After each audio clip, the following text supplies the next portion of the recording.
No rivalry in the area, and I mean no rivalry, has the sort of atmosphere that surrounds the coal bucket game between Shamokin and Mount Carmel. Most backyard rivalries tend to settle around the Friday night lights, but this one encompasses girls soccer and baseball, and once included girls volleyball. But the actual bucket revolves around the gridiron, and it's got a bit of a history to it. The ADs for both schools, Rick Kashner and Greg Sakavich, gave us a unique point of view.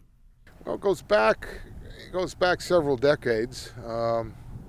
They needed something, the local businessmen from both communities had an idea of having some kind of memento for both schools in the rivalry, and they came up with the idea of a coal bucket. It actually was gold to begin with, and eventually throughout the years, I guess it got scuffed up a number of times, and somewhere during the process it got painted black, and that's where it is today.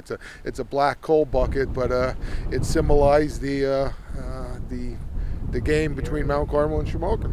You'll always hear coaches say that records get thrown out the window in games like this, but for argument's sake, the Red Tornadoes have controlled this one for quite some time. But that doesn't change the way the game is played, and it drew a comparison to a very well-known rivalry. You know, and it seems that this game, no matter what the record is and no matter what this, who's playing in it, it always brings out the best in the kids, and somebody always rises to the occasion. Somebody always has the big game from either side, and and that's what's great about the rivalry. And no matter what, it's like an Army-Navy type of thing. Somebody always rises up and plays a great game.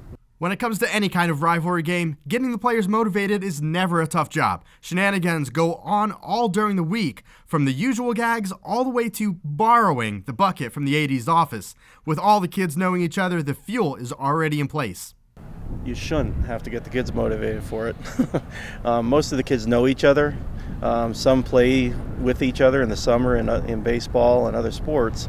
So they know each other well, and they shouldn't have to be motivated for it.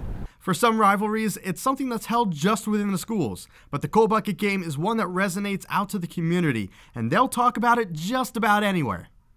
There's always talk in this game. It's just not the kids. It's the parents that talk. It's the grandparents that talk. They talk about it in the churches. They talk about it in the supermarket. So it generates a lot of interest, and it's just not the kids. It's the communities. Now for the good old question. Is this Shamokin's year, or will Mount Carmel hold on to the trophy yet again?